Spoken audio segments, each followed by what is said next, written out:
Lily corporate sector में काम करती हैं और देश दुनिया में चल रहे हालातों से खुद को अपडेट भी रखती हैं। अब लिली को पता चला कि महंगाई बढ़ने के दौर में रिजर्व बैंक भी ब्याज दरें बढ़ाने की तैयारी में है।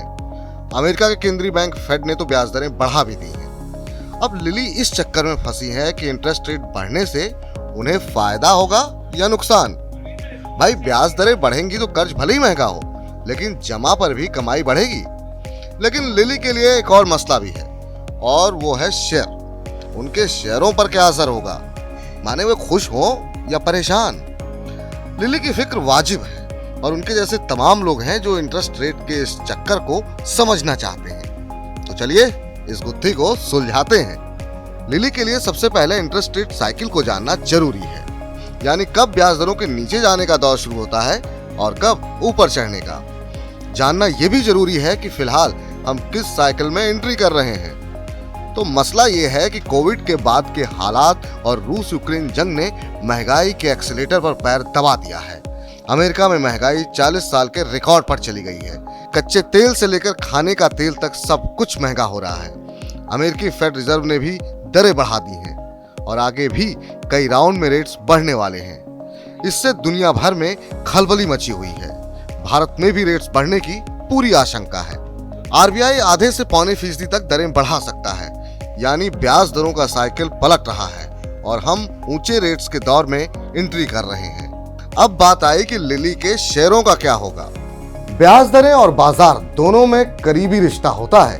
इंटरेस्ट रेट ज्यादा होगा तो कंपनियों का मुनाफा घटता है। 2012-13 में भी ऐसा हुआ था। तब कंपनियों को अपनी सेल्स का करीब 4% हिस्सा ब्याज पर खर्च करना पड़ता था। 2008-9 के कम ब्याज दरों के दौर में यह आंकड़ा महज 1.6% था। 2012-13 की पहली छिमाही में कंपनियों की बिक्री के फीसद के रूप में नेट प्रॉफिट 6.4% रहा, जबकि इससे 4 साल पहले ये 9.2% था।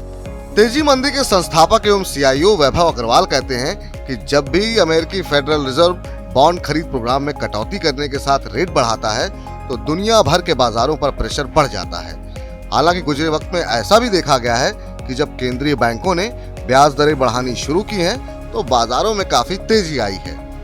अब लिली के लिए बड़ा सवाल ये है कि किन सेक्टरों के शेयरों पर इसका असर दिखाई देगा।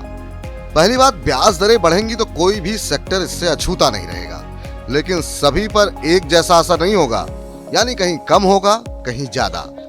मसलन ब्याज दरों पर टिके banking, NBFC, realty, capital goods और ऑटो सेक्टर पर इसका ज्यादा असर दिखाई देता है।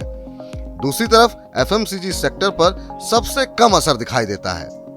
ब्याज दरें बढ़ रही हैं, लेकिन अपने देश में कई पॉजिटिव चीजें भी हैं, जैसे GDP ग्रोथ बढ़िया है, एसेट क्वालिटी सुधर रही है और कंपनियों के बही खाते भी तगड़े हो रहे हैं। अब लिली सोच रही है कि फिर मसला कहाँ है। तो भाई बात यह है कि कमोडिटी और रॉ मटेरियल की महंगाई कंपनियों पर भारी पड़ रही है। ऐसे में ब्याज दरें बढ़ेंगी तो इनकी मुश्किल और बढ़ जाएगी। लिली सोच रही है क्या बाजार में तेजी का दौर अब खत्म हो गया है। ऐसा भी नहीं है, जरा हिस्ट्री देख लेते हैं। 2010 से 2013 के बीच रेपो रेट में 3% का इजाफा हुआ। तब रेपो रेट 4.75% से बढ़कर 7.75% तक पहुंच गया था। लेकिन इसी दौरान निफ्टी 18% या यूं कहें कि 958 अंक उछलकर 5262 से 6220 पर पहुंच गया।